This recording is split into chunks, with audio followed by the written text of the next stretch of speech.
jiite bu bonoon présenter sama bopp parce que wax ci sa bopp dafa xaw a jafe tuuti mais de toute façon ay sénégalais lañ dëkku Thiès Ouest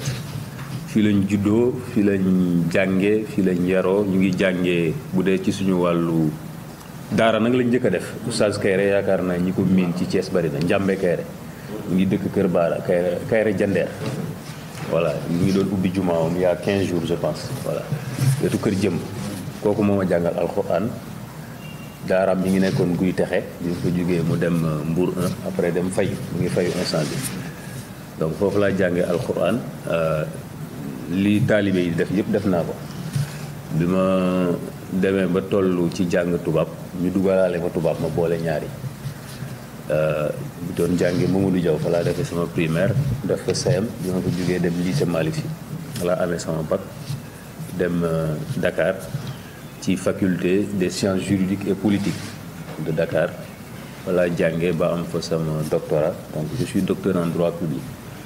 professeur bi ñuy tuddee Seydou Nourou Tall nekk actuellement vice-président du conseil constitutionnel moo ma doon encadré loolu daal mooy sama jaar-jaar ci wàllu jàng bu dee ci wàllu liggéey maa ngi commencé liggéey 2010 def école bi ñuy tuddee INSEPT boo demee université fi ñuy tuddee fi ñu daan tuddee Cheikh Tidiane nu mu tuddati sax INSUT merci beaucoup donc ca biir am na école bu tudd INSEPT fa la ñuy former professeurs yi jàngale ci psychologue conseil yi ñi jàngale droit ñi jàngale technique quantitative foofu lañ leen di former donc da nga koy dugg ak bac plus 4 tu sors avec un bac plus 6 nga am sa diplôme bu ñu tuddee KSTP nekk jàngalekat donc bi ma génnee foofu avec le ministère de la formation professionnelle ci lañ ma affecté centre de formation bu nekk Yaraax tudd CFPJ IMCA centre de formation et de promotion des jeunes IMCA bi ONG bu tudd IMCA nekk ONG chrétienne moo en collaboration avec l'État du Sénégal ñoo lënkaloo woon taxawal centre ba fa lay jàngale bi ma soutenir nag sama thèse depuis lors maa ngi jàngale ci université privée yu bari lu mel ni BM management dama fay jàngale lu mel ni Subdeco ci Thiès dama fiy jàngale donc sama wàllu liggéey daal jàngalekat la jàngalekat professionnel am naa yeneen activité parallèle nag mi ngi may laaj sànq benn émission bi ma doon def parce que def naa journalisme jaar naa Le Populaire en tant que écrit doon bind ay article ak ay texte Mourchid TV animé naa fa émission bu tudd banquet juridique voilà bu yëngatu ci wàllu yoon lii daal su ma gàttalee consultant la en même temps donc ci sama cabinet créé naa benn cabinet de consultance tudde ko jiite consulting voilà lii daal mën naa ko tënk ci sama jaar-jaar xëy na yeneen yi bu fekkee am na lu ngeen ciy laaj mën naa ci kii léegi rapidement programme bi sama programme côté politique waaw merci beaucoup côté politique maa ngi commencé politique 2005 ci mouvement bu tudd JDS moo tudd jeunesse pour la démocratie et le socialisme docteur Babacar Diop di nekk suñu candidat ville moo ko créé bi mu koy créé c'était en 2004 vers la fin des années 2004 mais congrès constitutif bi ñu ngi ko defee woon Savana en 2005 donc je fais partie des premiers membres de la JDS foofu laa defee politique ba PUR juddu en 2017 bi PUR juddoo ma jugee JDS dem PUR parce que li tax ma jugee fa loolu je pense que lu jar a souligner la parce que man li ma yàgg gëm mooy politique mënuñu ko séparer ak diine pour man c'est les deux vont ensemble comme sama parcours ni ma ko waxee daara laa dugg après école française loolu noonu lay doxee sama àdduna yëpp bi ma gisee ni PUR allié na ñaar yi loolu moo ma jëlee JDS indi ma PUR en réalité donc problème d'idéologie la idéologie bi ma gëm mooy diine ak politique ñuy ànd kenn mënu leen séparer loolu moo ma indi PUR bi ma nekkee PUR ma nekk 2017 ma nekk ci bureau politique bi donc j'étais avec notre candidat en 2019 Issa Sall et d'autres on était membres du bureau politique ba 2017 ñu dem législative donc j'ai participé à la campagne n'est-ce pas, avec les différents candidats ba ñu am 3 députés et cetera 2019 ñu dem présidentielle également avec le candidat Issa Sall. Donc je faisais partie presque de l'équipe de campagne ñi rédiger programme pur sang ci la bokk, n'est-ce pas. maa teewaloon parti bi également bi ñu joxe résultats yi à la cour d'appel avec le juge Demba Kandji. Donc voilà un peu législative yi aussi bi ñu joxe bi ñuy comité bi saytu résultats yi au niveau départemental man maa fi teewaloon parti bi fii à Thiès. 7 minutes donc dañuy sama parcours politique la doon laaj donc loolu mooy politique bi quoi en réalité hein.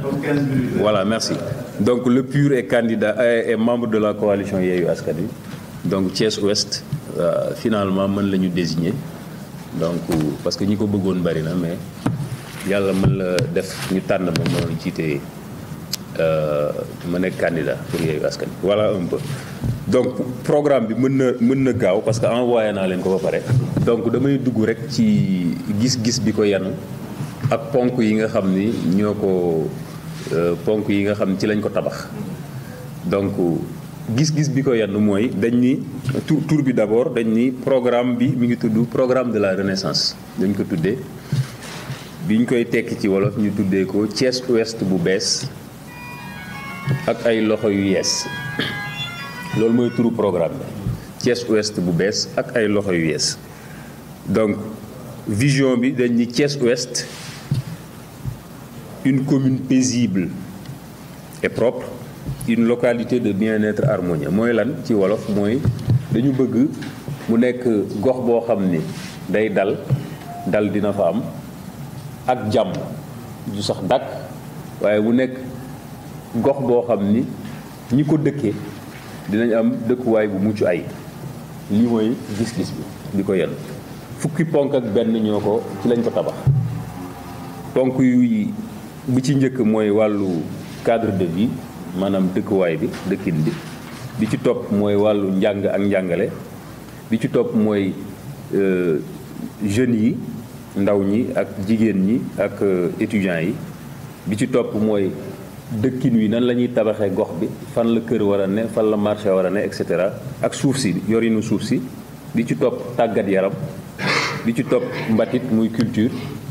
bi ci topp muy wàllu xaalis biy dugg Oustaz mi ngi ko doon wax léegi ci municipalité bi muy fiscalité bi ci topp maanaam jokkalante ak yeneen communes yi ne bitim réew wala biir réew mi wala Afrique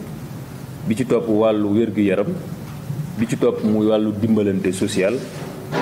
bi ñu jeexale mooy communes yi seq Thiès parce que ñun Yewwi Askan Wi bi ñuy tabax programme ñun candidats yi dañu topp ñu liggéey ci intercommunalité parce que am na soxla yoo xam ni benn commune rek mënu ko saytu donc loolu lañ tuddee ñun intercommunalité. Donc ponk yi daanaka moom la ñu tabaxee programme bi bu ci nekk nag mën nañ ci tànn benn wala ñaar yoo xam ni ay ñun loolu la ñu proposé askan wi ni bu ñu ñëwee lii lañ bëgg a doxal léegi yooyu nag je pense que jarul sax ma ciy dugg moi je pense que je vous laisse rek ko defee ci question yi ngeen am man ma tontuwaale ci pour gagner du temps parce que bu ci ne bu ma ci tànnee benn bu ma ko naree développé on va dépasser les 15 minutes je pense que wax naa vision bi wax naa ponk yi nga xam ni ñoo ci lañ tabax programme bi bu ci ne mën nañ ci après en rapport avec yéen seen i préoccupation su ngeen ma tontoo rek ma wax ci ñun li ñu prévoir incha allah maa ngi leen di jaajëfal ci déglu ga asalaamaaleykum. kon bu ñu dégloo ci seen wax dafa mel ni kon askan wi dañ ko yeew. suñu préoccupation bi njëkk mooy ana lan ngeen prévoir yéen bu ngeen ñëwee yéen ñi ne da ngeen a bëgg a yeewi askan wi ngeen yeewi askan wi ci niñ ko ngalaabee ci côté yàqutey jikko ci côté yàqute doxalin. ñu dafa am loo xam ne lii soxal nañu lool parce que suñu doxalin dañuy xeex li nga xam ne lii moom mooy guerre di def la promotion de la bonne gouvernance ak transparence dans la gestion. léegi man daal bëggoon naa xam xëy na wax nga ko sa présentation yéen surtout ci wàllu suuf parce que nekk na loo xam ne lii lu am solo la ci Thiès Ouest dégg nañ ci ay coow yu bari lan nga fas yéene def foofu ak ci wàllu participation mu nekk suñu critère suñu principe de bonne gouvernance lan mooy nekk participation citoyen yi est-ce que yéen tey jii bu su ngeen faloo ñi nga xam ne ñii amuñu am nañu yenn compétence yi nekk ci seen gox-goxaat yi nan ngeen leen di jëriñoo bu fekkente ni am nañ fa ci gàttal daal loolu mooy laaj bi ma la bëggoon laaj te du gën la sant. damay laaj ndax xam nga actuellement budget bi ma am budget année bi ndax xam nga ñaata la toll ak yow lan nga xalaat ci budget boobu ndax da nga jàpp ni dafa tuuti wala bu fekkee jàpp nga ni dafa tuuti ndax jàpp nga ni da nga ko war a yokk ak boo ko bëggee yokk fan ngay jëlee xaalis boobu pour mën a yokk budget boobu boo jotee ci budget boobu tamit nan nga ko fas yéenee séddale waaw séddale daal ba képp koo xamante ni citoyen la ci Thiès Ouest mu mën ci gis. maanaam rafetlu question yi ak interpellation yi am na ci yoo xam moom ay ñaax la je pense comme li imam Kassé wax ci responsabilité kuy jiite ay nit ci kanamu suñu borom ak vraiment dayo bi mu am ak poids bi ci nekk. je pense que loolu moom dañuy soññ ñaaxaat ñu fàttali ñu donc ñu ngi la ciy gërëm bu baax a baax a baax ndax jullit moom li suñu borom wax rek fàttali donc comme dañuy fàtte donc di ñu fàttali toujours loolu day am solo. beneen bi mooy li nga wax ci wàllu valeur yi wax nga dëgg Yewwi Askan Wi coalition de valeur la ndax nit ñi ko composé bu ma ci tuddee suñu président parti muy sëñ Moustapha Sy car naa mën na yóbbaale ñi ci des en tant que homme religieux di am lu muy symboliser am lu muy incarner en termes de valeur en termes de parcours donc ku ko wax donc wax li ñu gën a soxal ñu nekk ay way ngëm moo xam ay jullit lañ moo xam ay catholique lañ moo xam yeneen diine mais li fa ëpp entre jullit ak catholique ñun ñëpp ay way gëm lañ te li ñu gëm mooy religion monothéiste lañ gëm mooy benn yàlla lañ gëm ak ay yonent ñu am ay téere bu ko defee côté boobu kooku moom amul benn sikki sàkka ni li ñuy tuddee wàllu ngóor jigéen su assemblée bi nekkoon assemblée majoritairement Yewwi Askan Wi la loi va passer comme lettre à la poste comme on a l'habitude de le dire kooku moom awma ci benn sikki sàkka maanaam question wu góor jigéen du posé wu su fekkoon ni Yewwi Askan Wi moo nekk assemblée nationale. alhamdulilah d'ailleurs ba projet Yewwi Askan Wi dafa day nekk local nekk législative parce que dañuy ànd législative ba présidentielle 2024 loolu mooy projet bi donc dans quelques mois incha allah dañuy dem législative fekkee sénégalais yi projet bi soxal na leen projet loi góor jigéen te gëm naa ni soxal na leen ndax ñi ma dégg ñu yenn ko muy ànd sàmm jikko yi nee nañu waxtaan nañu kilifa diine yëpp nga xam ne ñoo ŋànk réew mi di suñuy kilifa di kilifa waa réew mi ñëpp ñu ni ànd nañ ci te assemblée nationale nag la ko fa tax a toog mooy soxla askan wi la loi n'est rien d'autre ñun loolu lañ ñu jàngal en droit que l'expression de la volonté générale donc la volonté générale mooy ñu criminaliser ko te exprimer wu na à travers ñi ko représenté ak askan wi boo leen di déglu je pense que loolu suñu jëlee assemblée bi 2022 incha allah jàmbat boobu moom ci li ñuy njëkk a réglé lay doon d'autant plus que nekk na loi ba pare bu ñu bind ba nekk proposition kooku moom ñu ngi ciy dalal sa xel bu dee suñu wàllu gox nag li ñu loi bi may ci wàllu képp kuy def pratique boobu ci suñu gox bu yàlla defoon ñu fal ñu ci gox bi bu boobaa dinañ ko jëfandikoo comme arsenal juridique ba xeex loolu te am na nag buntu yu ñu mën a jaar ci wàllu loi ba xeex loolu ndax ne serait-ce que par la définition du mariage dans notre droit mooy mariage góor ak jigéen ñoo koy seq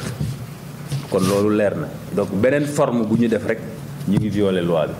donc loolu mën nañ ci sukkandiku incha allah bu boobaa lañ ca war a dox ci wàllu xeex loolu ci suñu commune dinañ ko def incha allah kooku moom dama la ciy rassurer bu baax a baax je pense que entre candidats Yewwi Askan Wi Birame Souleye Diop ñëwoon na fi démb bi ñuy waxtaan wax nañu ni bi ngeen di def seen daje rassemblement il faisait partie des leaders qui étaient présents pour wane ni donc loolu moom suñu préoccupation la ànd nañ ci loi boobu ànd nañ ci xeex boobu donc je pense que ñun ñi nekk ci candidat ci coalition bi yëpp nous partageons la même position donc amul sikki sàkk ci loolu. beneen bi ngay résumé tuuti parce que waaw may résumé waaw d'accord ci réponse bu gën a gaaw waaw maa ngi jégalu kon d'accord léegi wàllu suuf ñëw na ñaari yoon suuf si liñ ci dugal suñu programme mooy il faut que ñu saytu lan moo ci ne buñ ñëwee ba pare c'est-à-dire mënuguma wax leen lii la ñuy def buñ ñëwee mais li leer moom bu ñu ñëwee état des lieux dinañ ko def ci foncier bi xam foncier bi ni ñu ko yoree woon lu ci nekk ak lan lañ ci def balaa ñoo jël benn mesure mais li leer ba leer mën nañ leen wax léegi comme mesure comme engagement mooy suuf si moom duñ ci laal ñun duñ ko jël dagg ko jël ko di ko jaay pour maire bi wala pour équipe municipale bi ñu jël suuf si di ko jaay wala ñu jël suufu jàmbur nangu ko ci nit jox ko keneen comme li ñu ko def Thiès Ouest loolu moom incha allah ci suñu magistère loolu du am bu soobee yàlla ci kàttanu borom bi képp ku am sa suuf moom ko mu légal nga am titre yu koy wane de façon légale je pense que même bu doon 20 ans la kenn waru ko nangu ci yow parce que yaa ko moom loolu mooy dëgg loolu mesure forte la wala engagement bu ñu mën a jël la beneen bi mooy du ñu jël suuf si di ko jël di ko aakimoo suñu bopp di ko jaay wala di ko jox suñuy ñoñ wala képp ku nekk ci équipe municipale donc suuf si moom incha allah dinañ saytu liñ ci def ak lépp loo xam ni jaarul yoon incha allah duñ ci dugg bu soobee yàlla ci kàttanu borom beneen bi wàllu forum civil wax na ci wàllu compétence ak transparence bokk na ci suñu programme surtout alal ji loolu damay dégg ngeen koy jàmbal lu bari mooy budget bi ñuy defar alal jooju dinañ fexe ba mu nekk information bu accessible aux populations maanaam nu ñu koy defee mën na nekk ci lu mel ni ay forage mën na nekk ci dispositif boo xam ne numérique lay doon mën na nekk ci organiser ay rencontres ak les différentes couches de la population ku ci ne lan la jagleel ci budget bi ñun la temps la loolu bu soobee yàlla dinañ ko def maanaam rendre l'information fiscale accessible à toutes les populations bokk na suñu programme incha allah ci compétence yi maanaam nan la ñuy recruter bu ñu ñëwee dinañ fexe ba surtout ci côté boobu ma joxe la ci benn misaal rek maanaam dañu bëgg xaalis bi nga xam ni moom lay mooy génn ci commune bi ñi ko war a génne muy contribuable yi ku ci nekk ku ci war a participer dinañ fexe ba identifier la ba li nga war a joxe nga joxe ko loolu dañ ci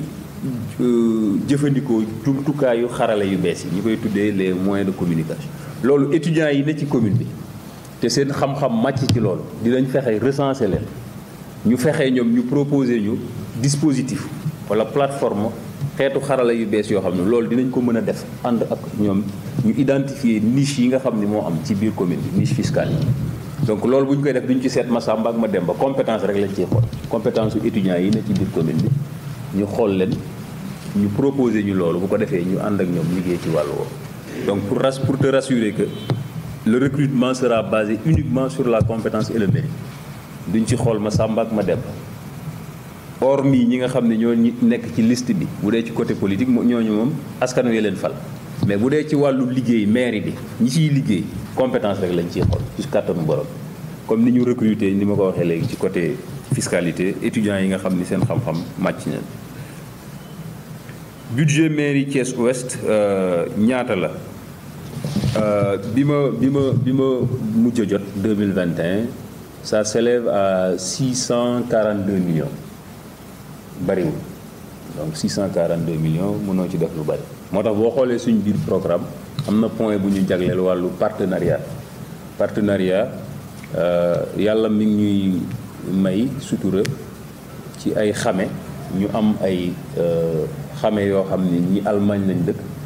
ñi France lañ dëkk te ils sont prêts à travailler avec nous pour accompagner ñu ko defee ci wàllu li ñu bëgg parce que suñu yéene mooy sur le plan investissement ci 5 ans yi bu ñu faloo balaa 5 ans yee mat ñu fexe yóbbu budget bi ba 35% au moins ñu jagleel ko investissement donc pour le moment 22% la mais suñu yéene mooy loolu ci 5 ans yi dinañ fexe nu ñu ko buuxee investissement bi ba qu'il y ait plus de salles de classe, qu'il y ait plus de centres de santé, qu'il y ait plus de voilà de terrain de sport yoo xam ni synthétique, parce que bokk na suñu programme am na Dakar am na feneen, pourquoi pas à Thiès mu am ay terrain yoo xam ni en rapport avec les ASC yi moom seen terrain ñu fexe nan lañ leen di trouver ay partenaires ñu def ko ay terrain synthétique pour ñu mën a football foo xam ni dinañ mën a def ay performance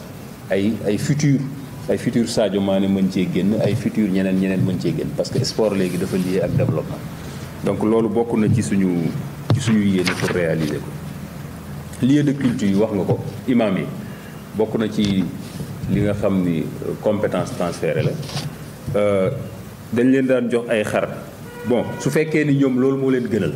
xaw ma ndax ki ko doon def dafa waxtaan ak ñoom ba ñoom ñu ni ko loolu moo leen gënal, mën nañ ko continuer, amul benn jafe-jafe, parce que tabaski moom moment de solidarité la, moment de jàppalante. Donc mën nañu waxtaan ak imam yi bu fekkee loolu moo leen gënal ñu continuer ko. Salaamaaleykum.